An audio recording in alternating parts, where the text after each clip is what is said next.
This quarterfinal sees Austria against Slovakia. Od Torrese s Ronym očekávám prostě světové MMA, nesmlouvavou bitvu. Daniel Torres is, in many people's eyes, the favorite in this tournament. My way is to become the most dangerous martial artist in the world. If Ronnie wants to win this pyramid and be the second winner, this is the best test for him. Moja plná pozornosť bude na tom, aby som dokázal Torresa poraziť.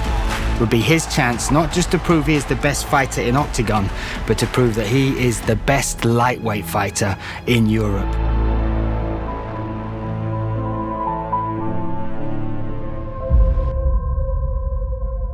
Wearing that Slovakian flag over his shoulders, stepping into the arena where he claimed the title he had dreamed of all of his life. 2 týždne som mal antibiotika, došiel som domov s covidom, som totálne nervie a už som to chcel odvolať, ale nakoniec sme sa zhodli so ženou, že proste treba zaťať zuby.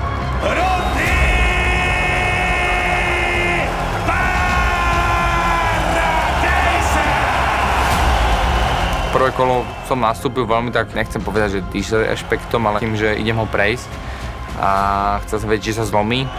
Nice feint and then goes low. There's that left hand. Jump knee. Keby som mal klapky na očiach, nepočul som roh, proste iba v mojej hlave, že poď Ronny, poď. There goes to the body of that. Druhé kolo už mi povedali tréneri, že ho neukončí, že tam uvoľní sa. Tak od druhého kola som začal robiť lepšiu robotu. He gets dropped there though. He's really bullying it now and bossing it. That's great from the champion. Beautiful work to change up the dynamic of the fight.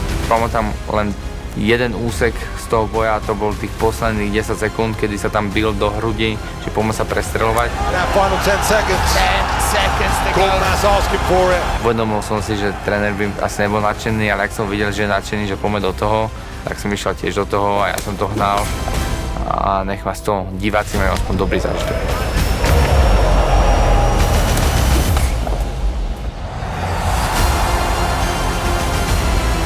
What a fight! Beautiful finish. He's like professor. He is a very intelligent kind of fighter, and that's how his fight looked like. So he won, he delivered, and now he's going to quarterfinals. Hneď po zápase sme sa stretli s týmom v šatni. Začali sme to trošku riešiť, že koho si mám vybrať. Na jednej strane sme chceli aj nejakú výzvu a na druhej strane sme riešili štilisticky, aby to bol super, ktorý mi bude vyhovovať.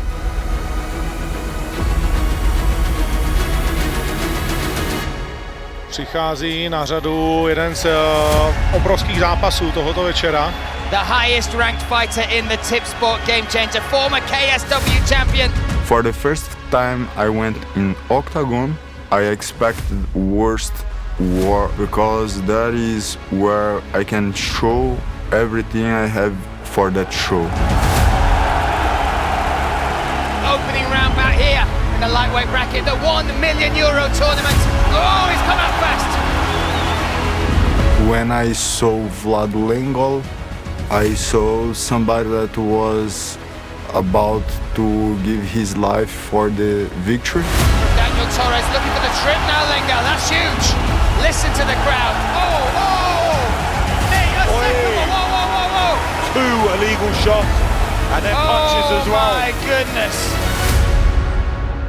Knee that he gave to my head make me one convulsion in the fight, so I fight with a convulsion in my head. Now we go again.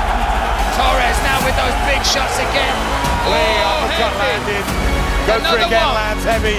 Lengal, in front of his home crowd, laid everything on the line. There was no quit, there was no going backwards, but Daniel Torres was just too much. Oh, that leg is compromised.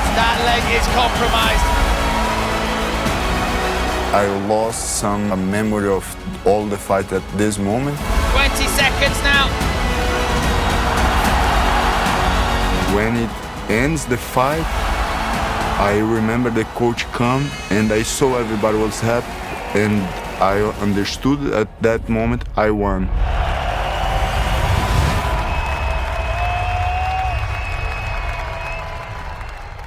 nevnímá soupeře vlastně, jestli by měl být lepší, horší. On prostě vnímá jako kus lidské hmoty, kterou prostě musí porazit.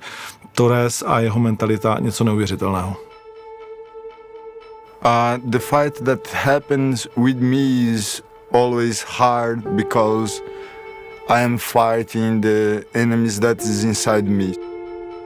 They are always really scaring me. Honestly, Paradise or Lengal have not the same effect as my problems or enemies. Máme připravený bojovníky a protože Torres je v nemocnici, tak bude jeho pravou rukou Jon Surdu. OK. A v tuhle chvíli nezná svého soupeře. Ronnie Paradise's team see that their man, his skills, what he brings to the cage, could be the kryptonite for Daniel Torres. Takže Ronnie Paradiser si vybírá Daniela Torrese, šampiona bývalého KSU. I am glad that he called my name to bring the show in Octagon. Ja som ho sledoval, keď som bol Soplák, že ten bojoval strašne dávno s veľkými menami, takže je to presne to meno, čo mi zvihne ten adrenalín a poviem si, let's go, poďme do toho. Daniel Torres, for me, is a power puncher. Torres je to teoreticky noční můra, protože aby se k němu vůbec dostal, tak bude muset vstupovat do kapsy, ve které Ronnie dokáže rozpoutat peklo. I am able to win against him. I am able to knock him out. That is unbelievable! Sensational here tonight! It looked like a short right hand! I can be the winner of Tip Sports Game Changer. Verím, že urobíme dobrý zápas, veľmi sa to teším, verím, že ťa porazím a slovenskú vlajku dostanem zase o krok ďalej k víťazstvu. An Octagon champion, a former KSW champion, will clash in one of the best European MMA fights this year, and I for one can't wait for it. Pro Ronnieho i pro Torrese je to ten největší grál, který mohou získat. Stát se vlastně šampionem Evropy a ukázat, že jsou tím nejlepším mužem starého kontinentu.